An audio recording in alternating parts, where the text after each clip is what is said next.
Welcome to the Crack the Friendship Code. I'm your host, Theodora Voss. My pronouns are her, she, hers. I'm seated against a white wall with vinyl records hanging up behind me. I have long black hair today, and I'm a Black woman with a dark and warm skin tone. If you're new here, welcome. And if you're seasoned here, nice to connect with you again. I've been in the learning and development industry for over 13 years now, and I've contracted for some of the largest companies in tech. I love learning and teaching. I've experienced so much of my own loss in life, from losing my mom at age 13 to my best friend passing away and going through a divorce all at the age of 26. I understand the importance of developing genuine friendships as a result. All of these experiences and lessons birth what you now see as Crack the Friendship Code. On our show, you're going to hear from myself and other women who have achieved success in different levels of their lives, whether it be career, business, or passions. Along the way, we have all discovered the importance of aligning our friendships with our purpose. Our hopes are that you can too ignite your purpose-aligned friendships and have more meaningful and genuine friendships. And with that, let me introduce today's guest. So every woman who is on our show is nothing short of amazing and wildly successful. So meet Laura, the extraordinary mind behind Healing to Happy. As a trauma and relationship specialist, she brings a wealth of knowledge acquired through studying under renowned body-based trauma experts like Dr. Peter Levine, Dr. Scott Lyons, and Dr. Siegel. Her approach blends neuroscience, psychology, somatic attachment therapy, feminine and masculine energetics, and a dash of spirituality. Laura's personal journey, marked by surviving domestic violence and enduring challenging relationships, sparked an unyielding curiosity to uncover the secrets of thriving relationships. Laura has gone on to help hundreds of high-performing women around the globe to transform their relationships with themselves, which revolutionized their relationships with others. With her unique mentoring style and authentic approach, Laura has become a sought-after mentor and teacher in her field. Welcome, Laura. Hi, I'm so excited to be here. Yay, I'm so glad to hear. Yeah, I go by she, her, hers pronouns. My name is Laura Patricia Martin, and I'm currently hanging out in my closet of a little thing that's in my kitchen area. And I have short black hair, I'm a white female, freckly little bean over here. I love the description. Oh. So, some context for everyone. Laura and I, when we met and we connected, something that Laura said really stuck out to me, which was that she liberates the modern entrepreneurial woman from the patterns that are holding them back from being in absolute alignment. And as a result, they get to have everything they want in life: the romance, love, the business, the banging health, and everything in between. And she built this global movement because she was sick of women building empires out of trauma responses. And I so resonated with that because of my own experiences. And for those of you who have been with me even beyond before Crack the Friendship Code, all my OGs know that Single or Divorce, that podcast was based on some of the narcissistic abuse that led to my divorce. And the next podcast, Break Up With, had some elements of that as well. And so Crack the Friendship Code is the first, brand and business and podcast that really focuses on the highlights and the beauty. And I have a lot of beautiful friendships. So I'm excited to highlight that through this series. And Laura and I are in so much alignment because that is, essentially the goal here, is to help women really start developing friendships not out of their trauma, because that does happen a lot to us, and also learning how to deal with trauma in friendships. So with that, we're going to start with your story, Laura, today. So one of the things that always comes up is the conversation about purpose is usually attached to career, or it's usually, mentioned in that space, when it's also not always designated towards our purpose. So what would you first and foremost say is your actual purpose? To liberate more love. Like, it really is. It always has been. You look at my gene keys, that's what it says about me too. It's just, I really am here to be a beacon of love to other. It's being in the presence of me that sparks that, or you walking with me and, I channel that through you and you reawaken that within yourself. But it sounds so fluffy when you say things like that, or like a hippie, like I should have like flowers in my hair or something. But it's like, if we come back to love, I've said it since I was 4 years old that I'm going to change the world. And I used to like fill this like cutout head of Gandhi with like little phrases and stuff. But like, I truly believe that's through love and for self, for people, for what's going on, like a true coming back to home. Absolutely. We're going to change the world through love. And I just want to highlight for people listening that you see that that's not really attached to like a career per se, but it's you could be dropped in any circumstance and take your purpose and fulfill that through the people around you by being kind of a conduit for them to experience those types of transformations. So it's really more so about the what and not necessarily the how all the time, right? So I just really, oh, that's really good, Laura. To highlight that, you know. And while we're sharing, I'm a connector. That's my purpose in life. And so Mm, wherever you drop me in, whatever space you're going to drop me in, guess what? I'm going to connect the dots on people's ideas, connect the dots on people's past and where they're at today, connect the ideas on where they need to go next. So you're going to be dropped into any element. And that's usually an indicator that you found your purpose, where it doesn't matter what you're doing, just matters, that you are doing it and you're in your purpose. So thank you for sharing that. That was really good. um, so, on your journey to your purpose, Laura, what were some of the mindsets or limiting beliefs that you had to let go of? that I'm unlovable, that I'm broken because I have a past of like deep trauma of sexual assault, domestic violence, drug and alcohol abuse, eating disorder, just a whole bunch of stuff. I really thought I was too broken to love. And, because there's a lot of things that make me unrelatable. Right. And, Mm, I feel you on the loss of your mom. Like that was another one as well. Like I lost my mom at 22 and then, my dad dipped out and it's like not having parents. Like there's so many parts of like, I have to now reparent myself. I now have to love myself through these things. I now have to find compassion and grace and nurturing. But instead it was, I'm going to learn to survive. yeah, We've all had exactly. different moments in that, whether it's a heartbreak, whether it's a divorce, whether it's loss, like high achievers often have learned how to survive. And we build some really epic shit because of it. But we also get tired and burnt out and lonely and confused. And, so I had this whole belief system that if I could just achieve enough, I'd be lovable. If I could just, and I did. I scaled my first business, which was an IBS anxiety company and public speaking and events and things like that. And I was on magazines and sold out events and hundreds of people, like all this stuff.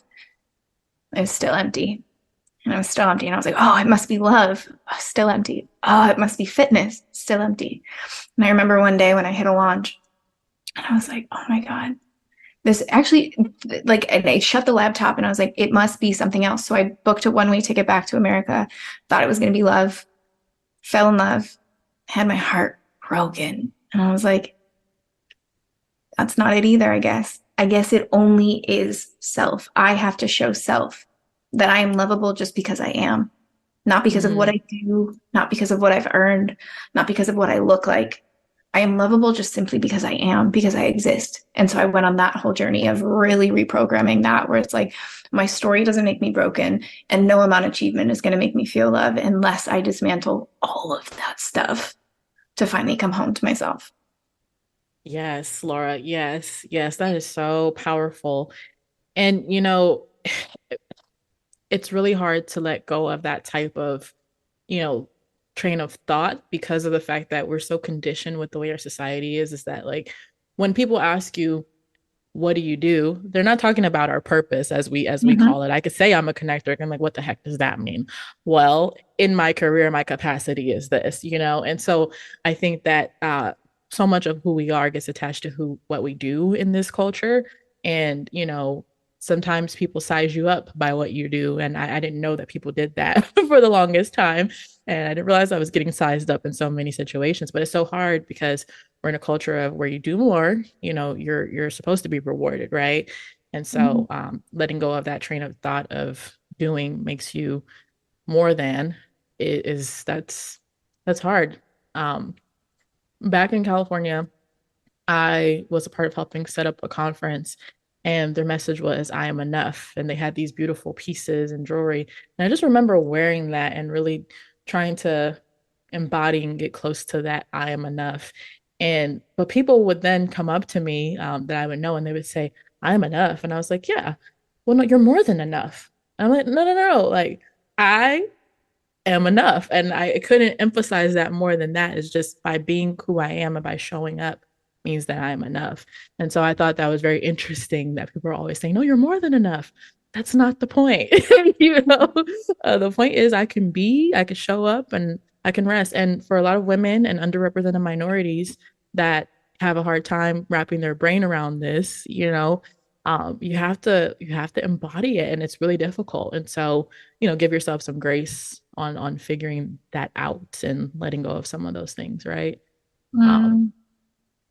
Laura, what was like one of the pivotal moments that made you say, you know what, I have to break up with this train of thought, otherwise I'm going to maybe burn out or whatever. Like, what was the tipping point for you? Really good question because I'm like my life like there's just like there's even right now I'm going through another edge of it, right? Like there's always a new edge, but like the biggest one, um see, I would love to say it's like the knees on the floor, almost taking my life at 24. But even then, I didn't choose to live for me. It was I couldn't have someone make a phone call for my to my brother after losing his best friend and his mom. It still wasn't for me. Like I didn't choose to live for me. I would say it was the moment after the pandemic hit and I'm sitting in my apartment and I'm having suicidal ideation and I'm sitting there and I'm like, I have everything that I could ever want. There's no worry. There's nothing. I'm miserable. What am I doing? And I scared myself enough to get the help that I needed. And that's one of the reasons I booked a flight home. I was like, I want to be closer in America than 26 hours away from my family. And I started to look at these principles. And it was a 2-year journey, I would say. Because, like I said, I thought I would find it in relationship. And it wasn't until that heartbreak, but it would be that moment when I was in my apartment in Thailand that it got dark. It got really dark. And the awareness and radical responsibility of seeing myself through that lens of like, okay, we've exhausted options of thinking something outside of ourselves is going to heal us. Like we've exhausted it. And so let's actually go find something that's outside of money and fitness and how we look to come home to self. And, there was a lot of trial and errors. It really was. But there was this hunger inside of me to find it. And I'm sure you can relate to that, where it was like, I haven't found it yet. And like, I'm going to find it. And I feel like finally, the moment in my life right now, it's finally landed. That was 3 years ago, that moment happened. But I had that hunger where I was like, there has to be. People talk about self-love all the time in this type of way and like this grounding and this worth and like showing up and whatever. And it's like in this moment right now, even though things are quite chaotic, like I'm back end stuff and like life. I actually just did a live around this where it's like, when things aren't going as planned, who are you to you? Like that type of moment, and actually starting to hear my thoughts now where it's like, it's no longer me being a gremlin to myself and like hearing my inner bitch go wild. Like it's literally me sitting there being like, oh my God, you're so cute. Oh my God, you look so good. Oh my God, you're making it through this. And like actually hearing my voice do that, I'm like, what the? Like it sounds like a stranger in my head. I'm like, what? We like, Mm-hmm. this is so weird. Like, but because I kept going for the last 10 years, but specifically the last 3, of course. Do I wish it would happen in a week just because I listened to a podcast? Of course, but no, that's not how life works. It's like your nervous system takes 1 to 2 years. It takes depending on your nervous system, it could take a decade. Like it doesn't, how much you have imprinted in you. And I had quite a lot imprinted, and to finally be at that space now, I'm like, oh my God. Like I honestly, I go to bed and I wake up and I'm like, we freaking did it. Like we did Mm-hmm. it, Yeah. and that type of energy is revolutionary. Yeah. And I wanna set the record straight on this piece here. I'm gonna ask you this question. And it might seem like duh for everybody that's listening, but there's some people that this might land home for. So, Yeah. in curating that self-love, have you eliminated approval addiction in your life from other people? Mm, it's been the hardest one to go, but yeah, it's especially my business is run on social media. The hardest one to go though, social media was never really my fall point in the last few years. The hardest one was my best friend. If I'm being Hmm. completely honest with you, the approval of my best friend who has known me through thick and thin. Yeah. She's my longest friend. And I had her on this pedestal of having her life figured out and having all these. And so everything I was doing in my life was filtered through this because I am someone I don't have it figured out. I learned through trial and error.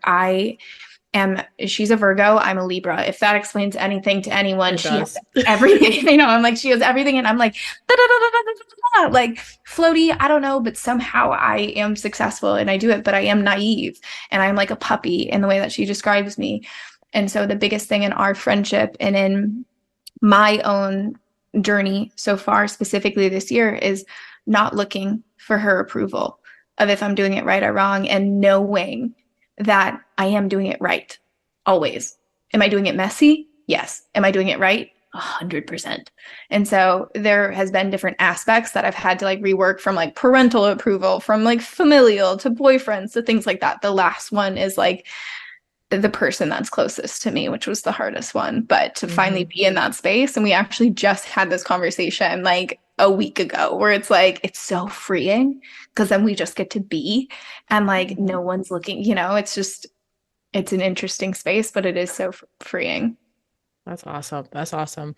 Yeah, approval addiction is one of the hardest things to let go of. But if you can even get to like 10% of approval addiction, because there is some healthiness in, seeking a little bit of validation here and there. But in It's order also to love you, it's like it's totally natural. Like yeah, our primal brains, if we didn't belong, we would die. That's how our brains work. It is normal that we want, and I want yes. everyone to know that. Like we want approval, we want to belong, we want to be chosen. Like that's your primal brain, which our brain has not caught up yet into modern times. Like, yes, I get some of us like to be by ourselves and we're introverted and whatnot, but like it is normal that we want approval of others because approval means belonging, and that's what we did to survive. Like it's a normal characteristic trait that we all. There's no way you can get to zero. Like that does not exist. Exactly, exactly. I'm grateful for you highlighting that because that's one thing that I feel like a lot of people struggle with when they hear the self the self-love conversation. It's like, but I want to fit in. I want to belong. I want connection. And so, but there's a balance too, right? In the sense of like, you know, your opinion and how you feel about yourself, the buck has to stop with you and how you feel about yourself. But belonging and fitting in and finding your people, your tribe is crucial to your survival too, in a sense, right? So thanks for highlighting that. Now, okay, so you got rid of some limiting beliefs and you changed some patterns with some of the people that were closest to you. But were there any friendships that you had to part ways with as you were, getting, to success and working on your self-love? Yeah.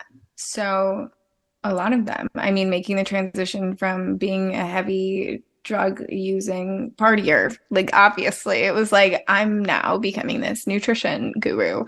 And I had to completely sit in isolation for a while because I didn't have friends. I was in a third world country. Like, it's a partying place. Like, I just had to be comfortable being alone. And I definitely used self development as a new form of drug, but hey, it had a better outcome. It's true. But it was going through that. I've moved countries, like many times where I didn't have to break up with friends, but they're different and they had to be reprogrammed. I've had to reshape friendships. I've had to, I lost relationships. I actually just shared a post on this where it's like I sat with my partner at the time going, I feel my 10x coming and I'm really afraid it's going to make me lose my best friend. Like I was so Mm, afraid of it. I was like, because our thing, we go and we do these things and my life is different and she doesn't get some things and da da da da da. Because it's again my longest friendship. I was so afraid. It was that. It mm, ended up being the relationship that I lost, not the friendship. The friendship deepened because I was able to openly share with her, hey, I'm going on this journey. This is who I feel I'm stepping into. This is how I'd see this relationship maybe molding into. Is this, it was a vulnerable thing to do, but stepping into that.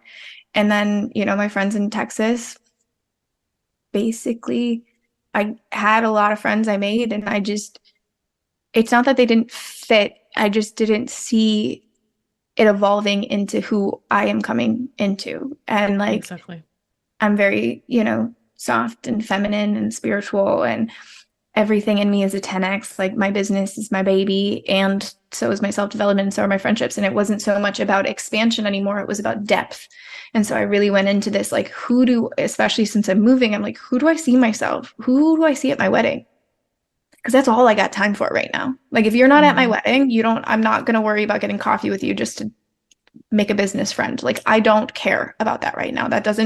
My networking is not my thing right now. And so I do eliminate a lot of that stuff. People that, it was never a huge thing for me because it just made sense. I didn't process Yeah. it. I didn't think about it. I wasn't sitting being like, whose feelings am I going to hurt? Like it, one of the perks of being in survival brain and lizard brain is you're very selfish. Like you don't really think about the people. You're just trying to survive. And, when you're in that lizard brain, I didn't have to sit and think about stuff much. I was like, if I stay on this path, I'm not going to get where I want to go. I'm not going to get into alignment with God, what wants me to do. And therefore, Yeah. I'm going to slowly fade things out. I'm going to either have a conversation with you or you're just going to kind of feel my energy shift and you're not going to feel in alignment with where I'm at. Like it's all Hmm. that kind of stuff that happened. Absolutely. Yeah. Some people will eliminate themselves by default, 100%. That's really, really good.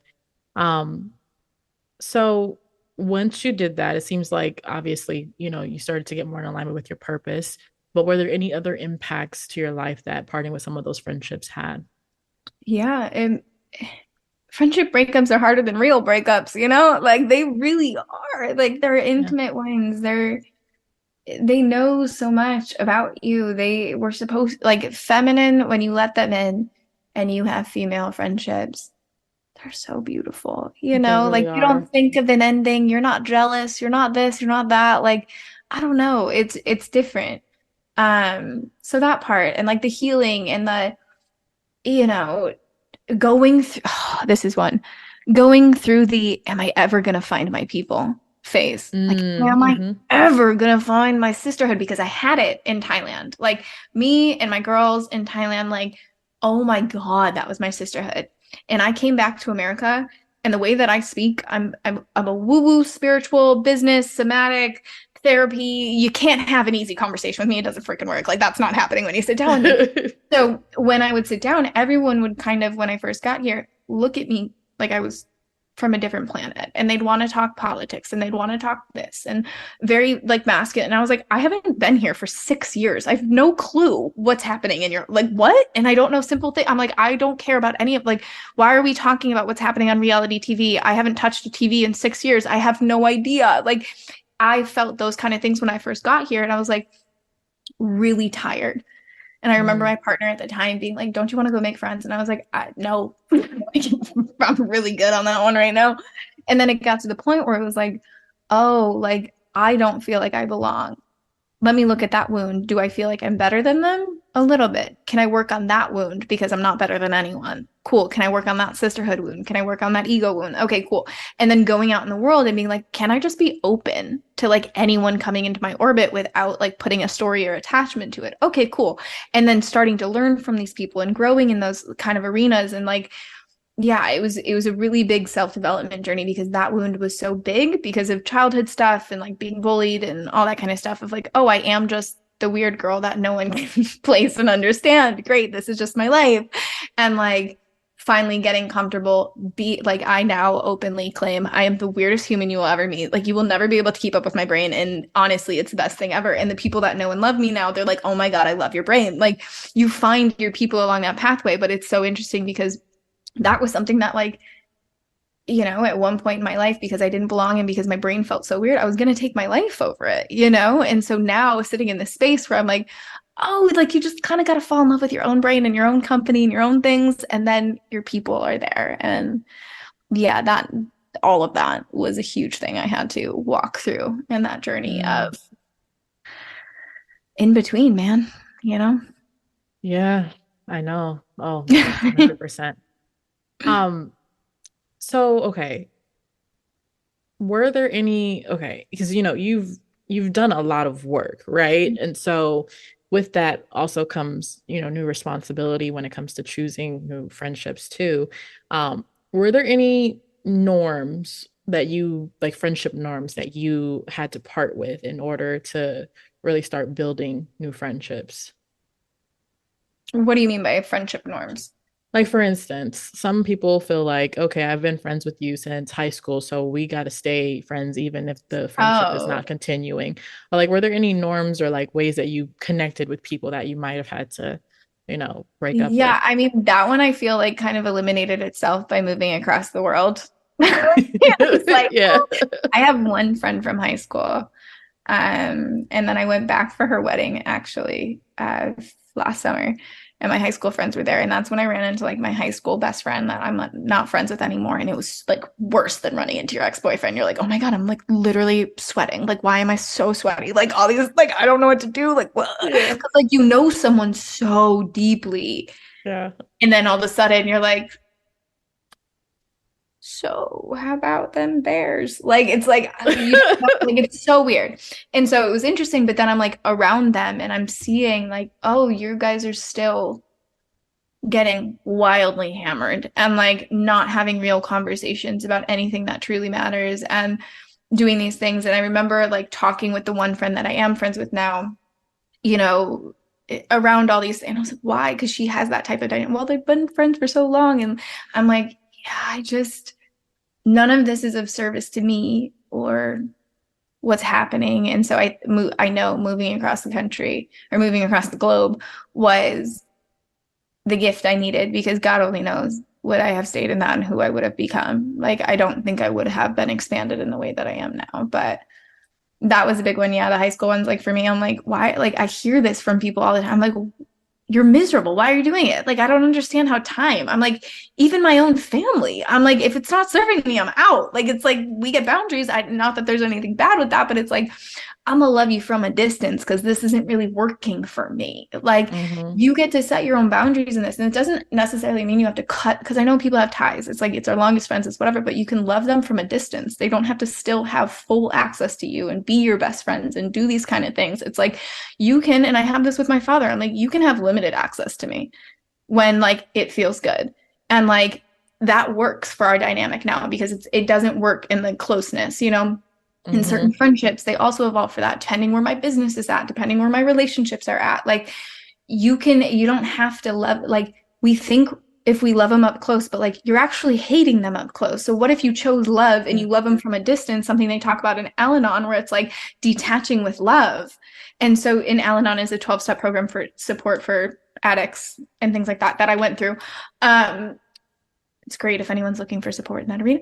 But Yeah. you can, they talk about detaching with love, where it's like you do that with addicts, you do that with family members, you do that with friends. It's like, actually, I can love you from here. I can give you compassion from here. But when you're up close, you're actually a detriment to my health, my lifestyle, my goals, my things. So I actually have to detach with love. That's so good. I love that. Yeah, because that's true. The access has to change. And I teach a lot of that in my Stay in Your Lane course. It's about, okay, we've set the boundary. Has the boundary been respected? Okay, if it hasn't, now it's up to us to adjust the expectations, which usually involves our behavior, not the other person. It's like, how do we interact with them now? So that's really good, Laura. Okay, now tell us about a positive friendship story that impacted your journey. I mean, my best friend, like she is home to me. And it's funny because if anyone ever meets us, they're like, what the heck? Like we are so opposite, right? And even in college, it's like I'm the crazy one with bright red hair, giant gauges, sitting in the middle of class. She'll always tell the story. Sitting in the middle of class, I'm looking at Tumblr. My entire Tumblr feed is basically porn because I'm in the industry that I'm in. And I'm just like enjoying looking at these things. And she's like, oh my God, who is this girl? Where she is like this very straight A, straight edge, whatever. I walk into class and I'm like this stoner, like this whole thing. So everyone's always confused how we're friends. And it's still to this day, but it has been my best growing edge because I've learned conflict resolution skills with her. I've learned, staying power. Like she's my family. Her family is my family because I don't really have one. Like the love that we have, the understanding that we have really hard conversations, like really hard conversations. Mhm. And she's taught me, just because you have conversations doesn't mean someone's going to leave. and we would have that conversation a lot because I'm like, oh my God, I pissed her off. She's gonna break up with me. Like, I'll think in my head. And she's like, you have this funny thing where you think I'm going anywhere. Like, I'm not going anywhere. And it's like that. And then I teach her how to be wild and, more relaxed and more feminine, like things like that. Like, it really is a beautiful friendship. And we talk about it where it's like we learn so much about relationship by our relationship. Like it makes us better partners to our partners because of the friendship that we have. I love that. I love that. And it's understandable because in this culture, people are so quick to cancel each other without having a conversation or without, 100%. diving deeper on things. And so Yeah. that's really And it's beautiful. important to like talk through the trigger. And it's also nice because she's also not in my industry. Like she works corporate, like she's that type of person where like I'm this frou-frou. And we often think like, oh, we can't have friends because they're not going to understand us and all these kind of things. Like she's my biggest fan. Like, but is it triggering? Is it hard? Do we have that kind of thing? It's like, yeah, like there's been a lot of deep moments in our friendship where instead of leaving, it's like, how is this a growing edge for us? How can this Mhm. actually bring us closer? And I think Yeah. that's so important in friendships and relationship with self, with family. It's like just because you disagree doesn't mean either one of you is wrong. It just Mhm. means you're not understanding and you're not communicating it effectively. So how can you learn a better communication style so that you can actually bring depth to that relationship? Absolutely. That's so true. That is so true. Yeah. I love that. Okay. So now it's your turn to put me in the hot seat. This is your opportunity, Laura, to ask me any friendship related question that you may have, or maybe you want a different perspective on. Mm. When going to, oh, it's 444. When going to, I've been seeing it a lot lately, so I have to call it out. In adult friendships, right? We're in this weird stage of you're not partying, right? You don't want everyone to be a business best friend. You want like normalcy because I still have a normal life. Like my life is not consumed by my business or spiritual work or whatever. Like I still am normal. Love a good margarita, but don't want to party. I also don't have kids. I'm not married. Mhm. Finding friends, moving to a new city. What does that look like? Like how to navigate that in a way. Yeah. So, okay, I'll use myself as an example. What I've learned, because, drinking in Texas, as we all know, is like, it just kind of goes with the territory, unfortunately. Yeah. But what I've always tried to do is attach some type of activity to what it is that I'm doing with my friends. So, for instance, I put myself in situations like actually, I came back from New York this past weekend and I made quite a few connections there, but I went to do something that I'm interested in, right? So I love karaoke. That's become my pastime in Texas. And so I went to a karaoke bar in New York and put myself out there. I didn't know anybody, but I sang in front of all these people and I just got awkward and got weird. I was like, I'm here. This is me. And sure enough, I started chatting and connecting with people. So there is some element of like having to make yourself uncomfortable. But the key, if you're trying to get away from friendships where it's all centered around certain activities that are getting a little old, you got to put yourself in a position to do an activity. So karaoke, I invited a friend to brunch before, and then we ended up going bowling after. So it's just like finding activities to do that I love engage that. each other in a different way. Because then we'll all sit up and we'll start drinking or we'll eat, and we're not really actually connecting at that point. We're engaging with something else. So it's coming up with an activity. You'll find out if your friend is competitive that way. I'm very competitive, and people don't know that until we go and play a game and they're like, whoa, So it's like putting yourself in position to do different activities, but also doing things that you like to do, that you enjoy to do. And I know it seems like common sense, but I get this question a lot actually. And it's just put yourself in situations where you're doing things you like to do. But Mhm. it's also knowing what you like to do. So like I've learned I like volleyball, I like karaoke, I like so all those types of things. I try to put myself in position to do those things with different people. I So love that. that's how I've gone about it. Also, I used Bumble BFF at one point. Actually, my friend who was having her baby shower in New Jersey, I went to her baby shower, and that's why I was on the East Coast. And we met through Bumble BFF about a year ago. And so, it's just putting yourself in uncomfortable situations to meet other people. That's been the Mm. biggest thing. I love that so much. Thank you. Yeah, absolutely. Well, this was amazing, and I hope for us to connect and have another conversation like this. I'm going to plug Laura's links into all of the show notes so you all can follow her and check her out and engage with Laura. She is our people and a part of our tribe, so I encourage you to reach out and connect. And Laura, thank you so much for being on today. Thanks. Absolutely. Bye.